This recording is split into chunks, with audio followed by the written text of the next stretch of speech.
Things are definitely shaking up in Congress even before the upcoming midterm elections next year. Somewhere around 40 Congresspeople have announced that they will not be seeking re-election for their current seats in 2026, or that they will be retiring from Congress altogether. Some have ambitions to go on to other elected positions. Others have not said what their future plans entail.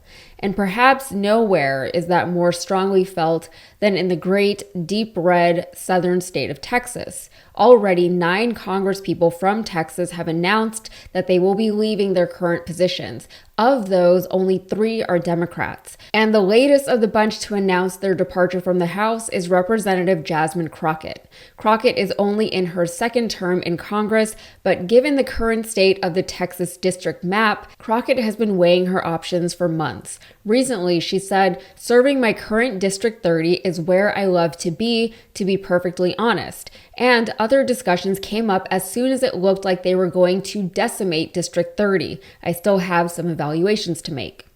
And here's what she had to say back in August regarding the map. This map does nothing but divide, distract, and depress.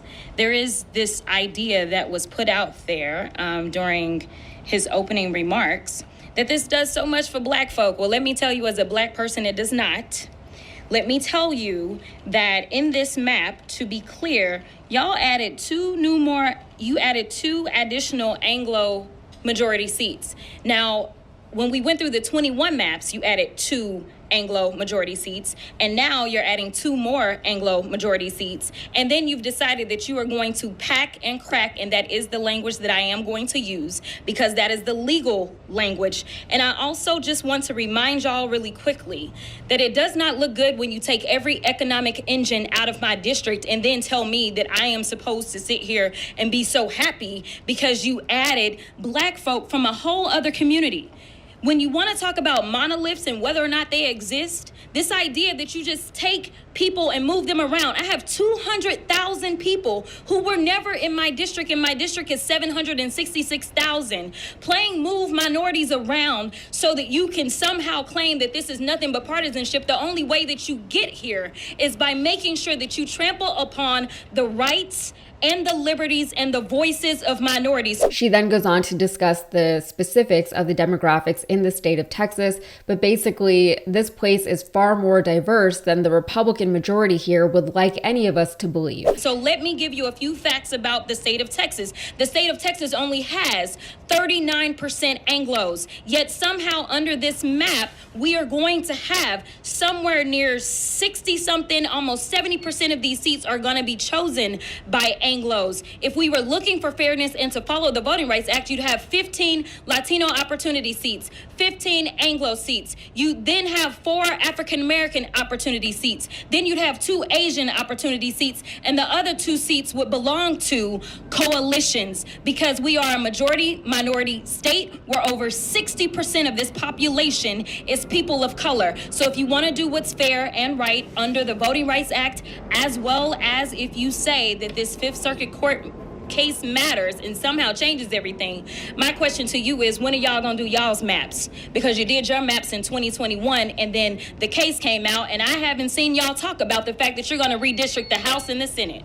She pointed out that the new map dilutes the voting power of minorities, specifically in her Dallas area district, and she has had significant economic powerhouses removed from her district, like the Dallas Love Field Airport and the Dallas Area Medical Center. Once the new map was revealed, it was very clear that her district had been very heavily targeted, and it was clear that the likelihood of her getting reelected under the new map would be significantly less than it was before. So now she's announced that she won't even be trying to win this game that has been rigged against her. Instead, she's thrown her hat in the ring for Republican John Cornyn's Senate seat. And I know I've spoken about this at length before, so I will just give you all an abridged overview of where we are in Texas right now. Our 2 current senators are both Republican, Ted Cruz, who just won his re-election bid in 2024 against Democrat Colin Allred, and John Cornyn. Cornyn is being primaried by another prominent Republican, our legally embattled and ultra-MAGA Texas Attorney General Ken Paxton. Paxton is running against Cornyn because he says Cornyn isn't MAGA enough for Texas, even though Cornyn has voted with Trump nearly 100% of the time. Cornyn still has the facade of a more reserved conservative, the kind of MAGA that makes like the old guard boomer Republicans feel comfortable. He kind of looks like McCain, but also votes with Trump and supports all of Trump's policies. Cornyn doesn't wear a red hat, so he's more palatable to Republicans who don't identify themselves as being part of the stereotypical MAGA crowd. For these reasons, Texas Democrats actually want Paxton to win because he's more outwardly ridiculous and terrible. The hope is that he'll actually be easier to beat than Cornyn, and his defeat will then signal that Texans are finally tired of being governed by these weirdos.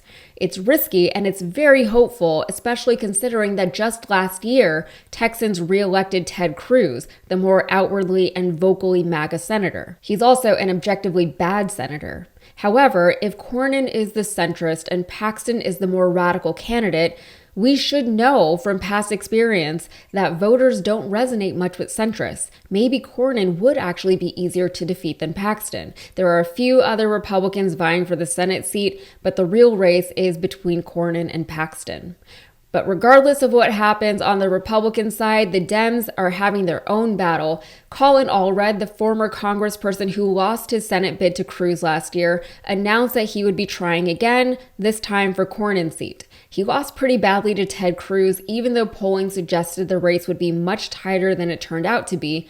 However, Allred was very much a centrist Democratic candidate. He wasn't very exciting, he didn't have a very strong platform, and he's taken a ton of money from AIPAC. I was actually surprised to hear he was running for Senate a second time. Now, with Jasmine Crockett's district in jeopardy, she has announced that she's running for Senate. Her announcement prompted Allred to drop out of the race so as not to cannibalize voters. Let's be real though, no one's voting for Colin Allred over Jasmine Crockett. He would never have won that primary.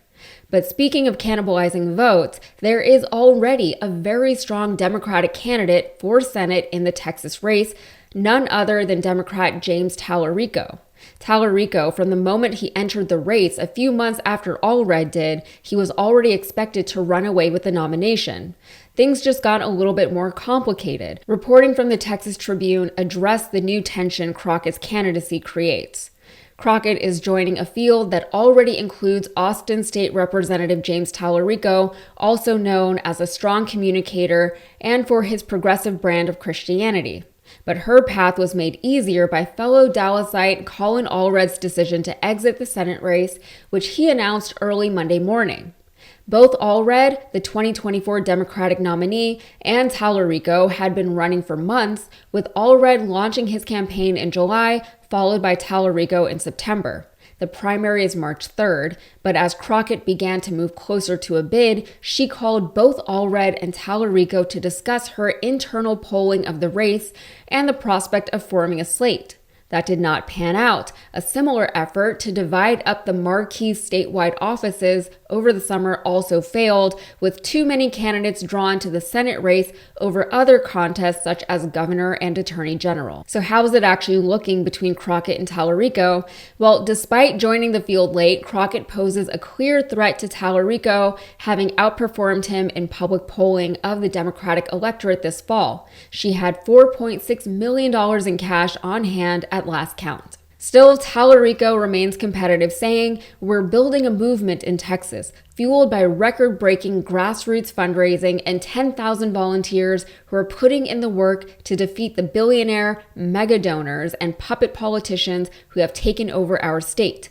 Our movement is rooted in unity over division, so we welcome Congresswoman Crockett into this race." So this is a strange problem for Texas Democrats to have, and it's cropping up not only at the state level, but also at the local level, at least here in Houston. And that problem is that we have too many very good, viable candidates to choose from. The nature of electoral politics is that we only get to have one, and once we get one, we inevitably lose the other. If we elect Tallarico to Senate, then Crockett is just out of Congress. Crockett certainly has a much more national profile as a representative in the House, also as a very outspoken, public-facing, and controversial representative in the House. Tallarico, for all of his recent national publicity and renown, he is still just a state-level official.